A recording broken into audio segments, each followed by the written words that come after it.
Hey, what's going on, guys? Aaron here. Welcome to the video. So what would most likely be the bottom of the bear market if we are indeed in a bear market, and when would that price be?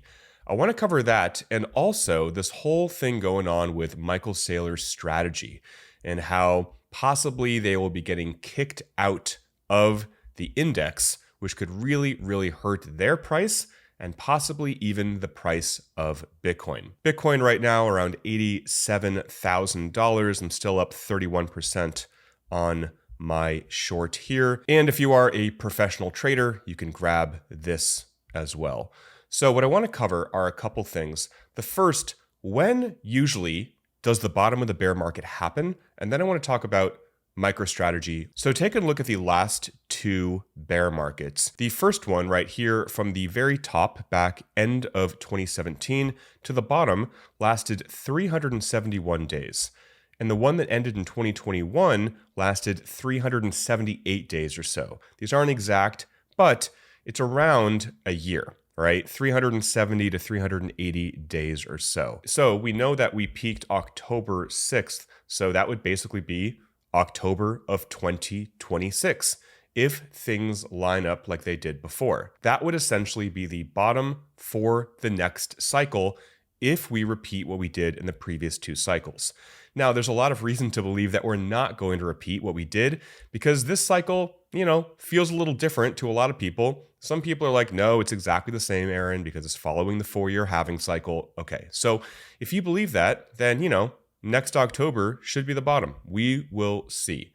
And when it comes to what price things will go to, take a look at Ben Cowan's website, Into the Cryptoverse. Link below if you want to grab these charts and more. There is a lot of data to support that we may go down to the 200-week moving average here, the 200-week SMA. So right now, that would be around $55,000. Every day that goes by, this does go up though. So by the time we hit potentially a year from now or next October, this could go quite a bit higher. So possibly we go up another 5,000. So that could be maybe $60,000, maybe $65,000 if things follow what they did in the previous two cycles. So I wanted to start with that just to lay out probably worst case scenario. Unless you're one of these people that are calling for the death of Bitcoin for the 100th time.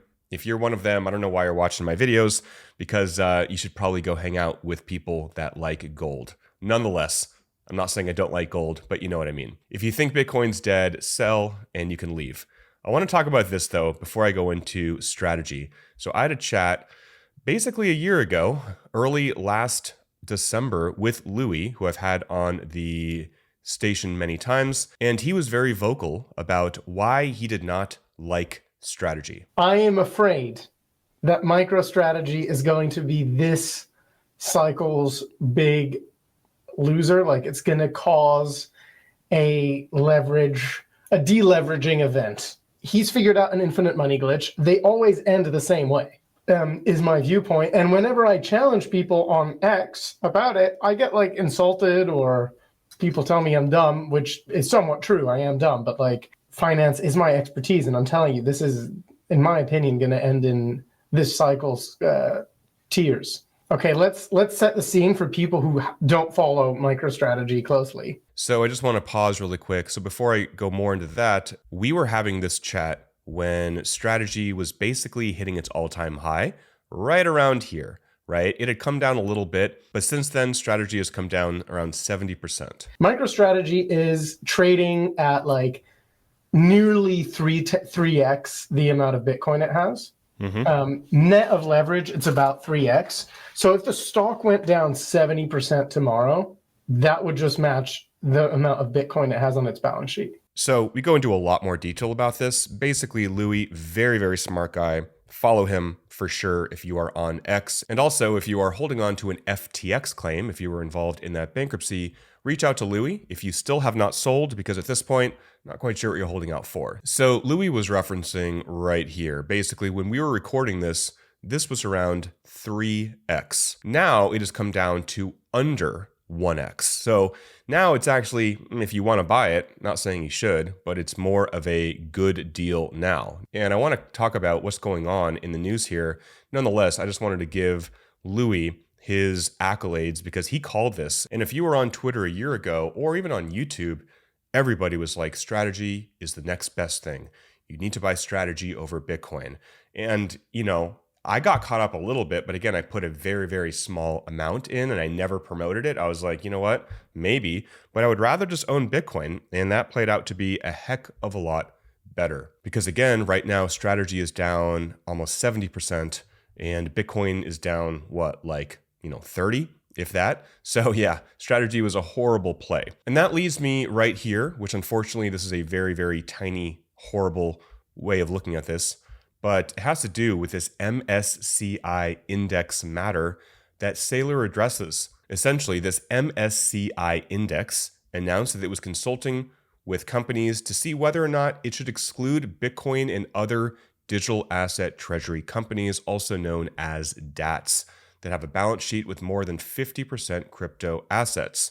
Because basically they're saying these companies are exhibiting characteristics similar to investment funds, which are currently not eligible for index inclusion. So this will be decided on January 15th, and all of these companies would be included in this, including Marathon, Hut 8, Metaplanet, a lot of these companies. And if this does get passed, this will be really bad for strategy, essentially selling or shedding, I should say, $2.8 billion.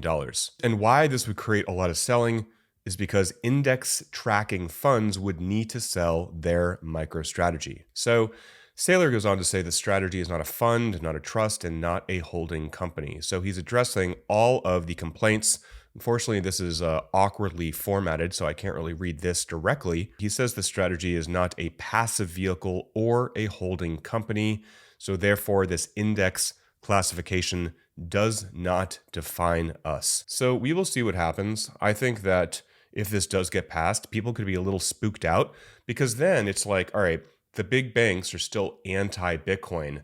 A lot of Bitcoiners will see this and be like, okay, Operation Choke Point 2.0 is still in effect. We are not out of the woods with regulators and big banks and big money basically attacking Bitcoin. But their classification may actually be appropriate.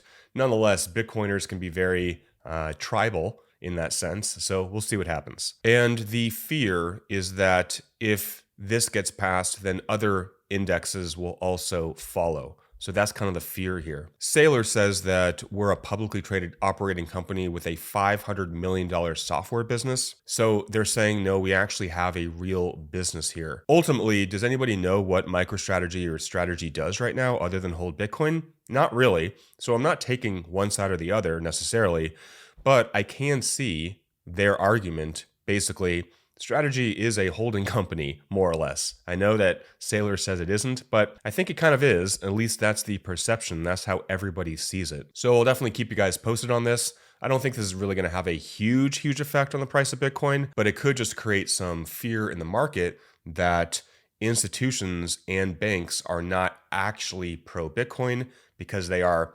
intentionally targeting Bitcoin. Let me know what you think in the comments below if you have any thoughts on this. And going back to this video I did with Louis, strategy was 387 and now it is 170. So is strategy a good buy? Well, ultimately it's up to you, right? Am I adding to my position? No, I would rather just stack Bitcoin. I still feel like if you don't fully understand what you're buying, you shouldn't be buying it. And to be honest, this is all pretty confusing to me. It feels very convoluted intentionally in order to, do some financial engineering, so to speak. But if you want to buy strategy, go for it, right? This could be a decent buy, maybe, I don't know, especially because it is below 1. But nonetheless, up to you. Not going to tell you what to do. So I want to finish this talking about Bitcoin really quick. So I already gave you kind of the, in my opinion, worst case scenario and possible timeframes for what could happen. But what we've seen even the last couple days is how quickly Bitcoin moves, right? We've seen how quickly it can go down, but also, it was, I think 88 today or so, almost 88. And a few days ago or yesterday, I don't even remember, it was $8,000 less. So it can move very, very quickly to the upside. Could it go down lower? Sure. but could it also rip high? Yes. And it's just really good to be aware of that. If you are 100% in cash waiting for a lower price, it may work out in your favor, or it may go down lower and you may be more and more scared and you don't actually buy, which is very, very common for people because they think it's going to go lower so they don't actually get back into the market. Or 80K was the bottom and we could go up from here. If I had to put money on it, I think we are going to go down a little lower. I think going down to the mid 70s or even 70 makes sense just to flush out more people. I know the comment section right now is completely split.